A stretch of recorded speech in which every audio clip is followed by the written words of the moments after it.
All right, let's dive into one of the greatest and kind of saddest cautionary tales in all of business history. We're talking about Nokia, how a company that seemed totally invincible just completely missed the boat on the smartphone revolution and, well, lost everything.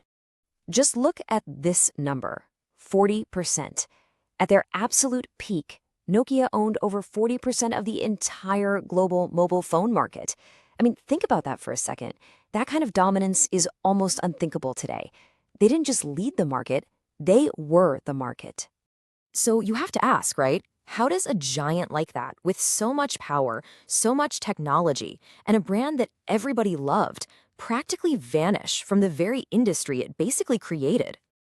To really get the story of the fall, you first have to appreciate the incredible heights they reached. Because back in the early 2000s, Nokia wasn't just another company. Oh no, it was a global phenomenon. For years, they were, for all intents and purposes, the unbeatable king. Their power was built on three massive pillars. First, they were absolute masters of making hardware. Second, their phones were legendary for being tough. You know, we've all seen the memes about how you could drop one and break the floor. And third, they had this insane global distribution network. They could get a phone into anyone's hands anywhere. Their whole identity was wrapped up in making the best physical device. But then it felt like it happened almost overnight. The rules of the game just changed completely. A totally new battlefield emerged, and all of Nokia's old weapons, well, they were suddenly obsolete. They were caught completely flat-footed, unprepared for a totally different kind of fight. And that was the smartphone revolution, of course, kicked off by Apple's iPhone and Google's Android. And this wasn't just a new kind of product. No way. It was a fundamental shift in thinking. Suddenly, the value wasn't in the plastic and circuits in your hand anymore. It was all about the software, the user experience, and the apps you could run on it. This huge change in the landscape presented Nokia with a massive choice, a real fork in the road that was going to decide their future. This was their moment of truth, and, well, the decision they made turned out to be catastrophic. So they had two paths they could take.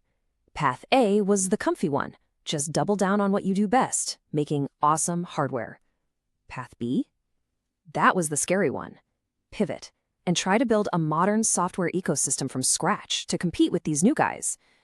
And they chose to stick with what they knew for way too long, believing a better-built phone would always win out. That one decision, to stick with hardware, triggered a complete and total collapse. So now let's really break it down. Let's look at the anatomy of this failure and see exactly where things went so wrong. Nokia's downfall really comes down to three huge strategic failures. First, their software just couldn't hang. Second, they completely underestimated how important an app ecosystem was. And third, when they finally did react, it was just way, way too slow. And this table here just lays it out so clearly. Look at the difference in focus. Nokia was selling a hardware product. Their Symbian operating system was clunky, and honestly, it felt like an afterthought. Apple and Google, on the other hand, they were building software platforms. The value for us, the customers, wasn't durability anymore. It was about the apps and the experience. And here's the real kicker. Developers hated making stuff for Symbian. It was a mess. Meanwhile, Apple and Google were rolling out the red carpet, making it easy for developers to create amazing things for their platforms. Which brings us to their third big mistake, speed. You know, they did eventually realize they messed up. They partnered with Microsoft to use the Windows Phone OS. But by then, the war was over. The market had already picked its winners, and they were iOS and Android. It was just a classic tragic case of too little, too late. The results of these huge failures were incredibly fast and just brutal. The market does not show mercy. The once unbeatable king was about to be kicked off the throne. This chart, wow, it really says it all. You can see Nokia's massive market share right at its peak. And then, look at that catastrophic collapse in the years after the iPhone launched. All of that value, all of that dominance, it just flowed directly over to Apple and Android's new software-first ecosystems. So, what's the big lesson here? When you look back at this incredible fall from grace, what's the one thing we really have to take away from the story of Nokia?